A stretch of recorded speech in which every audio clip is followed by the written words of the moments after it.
Assalamu alaikum wa rahmatullahi ta'ala wa barakatuhu. Al'ummar annabi, masoya masu ƙauna ga wannan janibi na shugaban halitta sallallahu alaihi wasallam.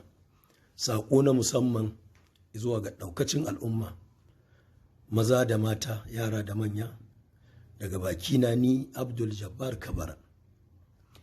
Ma'ana wannan saƙo da manufarsa shine kan waɗannan kalmomi da aka daddatse, wanda ni ina cewa natijarsu ta fito ne daga hadisai na ƙarya, kuma ina yaƙi da su don kare darajar annabi da rasarwa da magautansa makamin da suke yaƙar annabi da addinin musulunci da su. A daidai lokacin da wasu suke datsaya suna cewa a'a ni ne nake faɗar wannan abu, babu su a cikin littafai. Masu sauraro hankalinsu ya rabu, masu bina da suke iya samun lokaci su ji sun gane me nake faɗa, amma wanda iya datsewar suka ji ko suka gan mu ajiye wajen zama da aka yi ana cewa nuna gun, ina cewa ba lokaci, to irin wannan ba su fahimce ni ba. Me nake nufi da cewa ba lokaci shine hadisan nan wani lokaci a samu 10 ko 10 ko 20 ma, duka suna magana ne kan abu ɗaya. In aka tattaro su guguda sai su fitar da wannan natija wadda nake yaƙi da ita.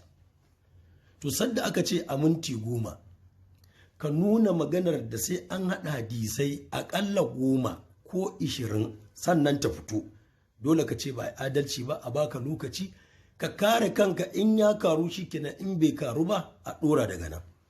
Abin da bai samu ba kenan a jiya, kuma aka ce wadda cewa an ce in nuna ban nuna ba, wanda hakika lokaci ne ba abin ba, domin natijar hadisai ne akalla 10 ko 10 ko 20 take ba da wannan ma'ana ko wannan sifa ko wannan suna. In ana son a nuna wannan sifa ko ma'ana ko suna sai an ba da damar karanto waɗancan hadisai sannan wannan ma'ana ta fito. Wannan shi nake nufi cewa a ba da lokaci. To amma duk mu yanke ta gaba ɗaya, mu tafi kotun Allah mu ɗunguma.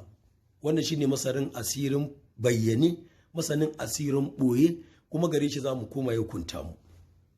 Ina cewa da al'ummar musulmi, idan waɗannan maganganu miyagu daga ni suke, ƙirƙirar su nai, babu su a littafin hadisi, to aiko lallai wannan ya isa babban laifi da zunubi da ya wajaba in gaggauta tuba. Ba ma sai wani ya ce min ko wani ya tilasce ni ko ya sa ni ba, wanda kuma ya tilasce ni kan wannan in har da gani ne ban da masoyi irinsa. Amma in ba da gani ba ne, daga waɗancan littafai ne, to wannan kuma ya zama wani abu daban. Sai mu roƙon Allah ya haska wa al'umma su tashi tsaye, mu tsarkake addininmu, mu fidda hadisan ƙarya daga ciki domin gudun kar a rusa mana addini da su. In kuma yadda wasu ke faɗa babu a cikin hadisan nan daga ni ne, to ina shaida duk duniya tuba na magaggauci da farko Ubangiji subhanahu wata'ala kafin kowa, da neman afuwar Ubangiji da neman gafararsa idan har da gani ne. Ba ni da wata mafita duniya ta da lahira illa neman gafarar Allah, domin babu abin da ya manzan Allah agonsa sadda ya danki ka kan annabi, ba mai kwataka domin annabi ne mai kwataka, kuma ya zama kan annabi aka danke ka. Idan da gani ne yau duk duniya ta ji waɗannan maganganu, to lallai ina gaggauta janye su da tuba a kansu. In kuma a littafai suke, mu taru mu yaƙi, mu fitar da addini daga cikin wannan yanayi na waɗannan musiba ta hadisan ƙarairayi, mu tsabtace annabin mu sallallahu alaihi wasallam yadda Allah ya tsabtace shi.